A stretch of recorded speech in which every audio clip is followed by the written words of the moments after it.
what's going to happen. And that's when he basically just said, well, you, get the out. I had a couple of things that that I turned down because I was trying to be loyal to Lion. I really wanted Lion to make it through the dark days, you know. And so I turned a few things down. One of them was working with Ronnie Dio earlier on, around 1989, something like that. And so of course, later on down the road, 10 years later, 12 years later, I joined Dio again, or I mean, I joined it properly. And I only can imagine what we would have done had I joined it back in the time. But, you know, everything works out how it's meant to. You know, you leave it in the hands of the higher power and just go with it and do your best, you know. So maybe it was a good, maybe if I had joined Dio, maybe I would have been out of Dio earlier and wouldn't have been a part of Killing the Dragon, which is an album I really love. I love to be a part of. And maybe it was too, when I wouldn't have, the timing wouldn't have been right to join Whitesnake. You know, with Whitesnake, I got that gig because when I was on tour with Dio for Killing the Dragon, David Coverdale saw us play and said, hey, I think he'd be a great guy for Whitesnake, and I want to reform the band. So we had a great run together. And so you never know what happens if you look back, you know. Yeah, absolutely. And you mentioned Ronnie there and Killing the Dragon. I mean, what was it like being in the studio with Ronnie then? What was his energy like, and what was his voice like up close? Well, he was his powerful. His voice was pure power. I mean, he just sang like a bird. His pitch was always perfect. He would just you know, sometimes singers will. You know, we were doing that on Pro Tools, so there was a transition where when you're singing on a piece of tape and tape machine, old school recording, you had to sing it, you know, 3 or 4 times, and you had to sing it good so that they could build a composite vocal out of that. With Pro Tools, you know, anybody could sing 2 or 3 times, and then they could take the best bits and then they could auto tune it and stretch it and put it in time and do all this stuff. But Ronnie didn't have to do any of that stuff, man. He just sang. He would sing the song once, and then the engineer would say, like, okay, let's go grab, what do you think? Or he would ask Ronnie, what do you think? And Ronnie would go, let's grab this line. Let me redo that one. And he'd punch in and do it. It would be just like he was recording on tape, but, you know, he didn't need all that technology. And then his energy in the studio was exciting, man, for me. I mean, never forget, you know, the first day I rolled up, I opened my truck and I was getting ready to pull out an amplifier, and this big road crew on Ronnie's road crew comes up and goes, hey, don't touch that amp. You're our guitar player. You can't be lifting anything like that anymore. That's my job, you know? I'm like, okay. And immediately I felt like I was part of a family, and Ronnie was super excited to you know, see what I would do with the songs. He would basically sit with his back to me, and he'd have these glasses on, and he'd be doing crossword puzzles all day long, just doing. And then I'd be playing, and I'd go, Ronnie, what do you think about that? And he'd be like, what? And I'd be like, that part. He goes, let me hear it. And he would go, I love it. You know, sounds great, mate. You know, and whatever. And then he might have a suggestion. Like, I think mostly with my rhythm guitar playing, he was pretty much. I don't even remember him making any comments other than that he liked it a lot. And then there was sometimes with solos and stuff where he might say, like, you know, I want you to really make this. He would inspire me. He would say, like, you know, Richie used to do this and this and this. And just him telling the story would inspire me. And then, you know, it just made you play better. Yeah, absolutely. And as you mentioned there, you went from Dio and the wonderful Ronnie to David Coverdale, who's another incredible vocalist. I mean, he always comes across as an incredible fun spirit. What was your time like with David then? It was amazing. I mean, we hit it off. You know, I was only kind of planning. We were only planning to do 2-month tour, and you know, David has done very well. He he wanted to bring Whitesnake back. He had an offer to do a co-headline tour with the Scorpions, and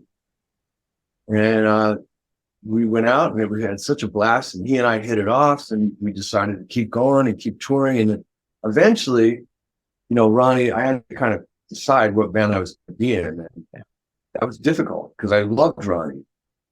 And I went back to Ronnie in 2005 and did some work with Ronnie. And he said, look, man, I really want you to come back, and you got to make up your mind. And I said, well, I will, Ronnie. So I spoke to David Coverdale, and I explained, look, I need two things. One, if you want Whitesnake to move forward, we need to make some new music together, or as a band, I meant.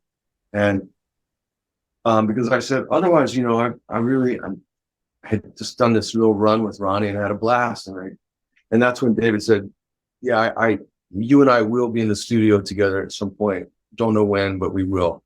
And once David and I started writing together, it was really clear that we were on a good roll.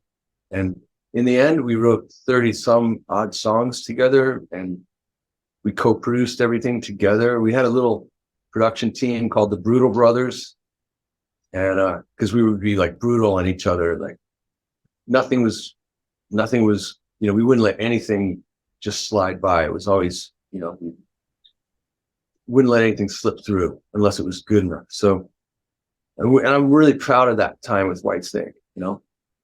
And you mentioned there having to have the conversation with Ronnie then. So, I mean, how did that go? Not good.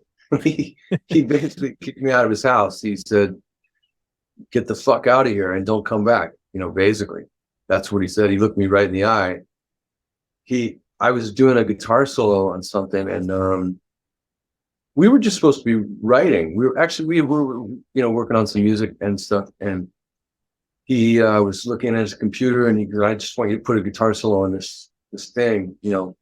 So I was doing that. He's like, great. And he goes, oh, good news. He turned around. He goes, we got tour dates coming up next year. And I had already, or later this year, and I had already committed with David for another leg. And I felt, you know, it was bad timing, but I said, listen, Ronnie, I've committed to David. So, you know, that's what's going to happen. And that's when he basically just said, well, fuck you. Get the fuck out. That must have been incredibly difficult for you, because obviously you had a great relationship with Ronnie as well, didn't you? Yeah, we did. And I never spoke of it really that hard, but that's what he said to me. And I was upset. I was emotional. You know, I was really like, I mean, of course I was glad to be working with David, but I'm not interested in pissing anybody off. You know what I mean? Like, I don't mind standing my ground if I believe in something, but I just felt like I was put in a weird position really quickly, and I had to make a decision, and Ronnie basically was just not having it. That confirmed maybe that for him that I was kind of, you know, fitting in well and enjoying my time working with David. And that was me kind of having to make a choice, which really upset him, because, you know, Ronnie was not second best to anybody, not Coverdale, not anybody. Ronnie he is the man on the Silver Mountain. And I felt that way always about him.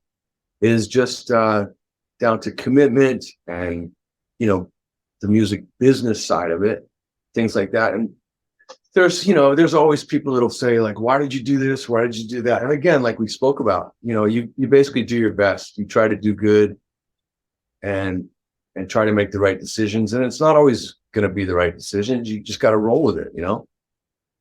Indeed. And that kind of started a really good relationship, obviously said, with David Coverdale, and a long tenure in the band. And there was new music, the first new music for Whitesnake for about a decade at that point, wasn't it? So getting in there and being part of that family, because obviously the Whitesnake family is huge and so incredible, some of the names that have gone through that band as well. So that must be really heartening for you to be a strong part of that group as well.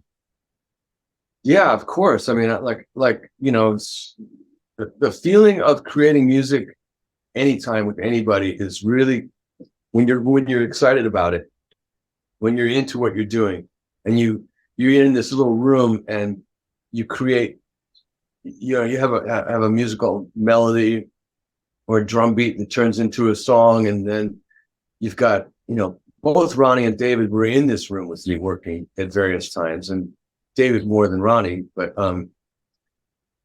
there was a couple of times where I'd, you know, have David here and he'd start singing. I'd play something, he'd start singing, and it was just like goosebumps, you know. And the song "Good to Be Bad" was one of them. I was sitting right here, right where you are, and I said, I got this idea, and I said, here's kind of the melody, here's what I'm hearing, which I never really told a singer like what I was thinking, because I was always afraid that they would get mad at me, or they would say like, I'll do it myself, you know, don't worry about it. But I said, I got this idea, bah, bah, bah, hey, tell me, babe, what's on your mind? And David goes, oh, I like that. And then all of a sudden he sang it. It was just like, whoa, that's what I was hearing, you know? And so it's a great feeling to have a piece of music that you just created and nobody knows about it. Not your family, not your wife, not your friends, nobody except for you and whoever you're creating with. You know, it's really an exciting, amazing feeling. And me and David had a lot of those, so it's cool.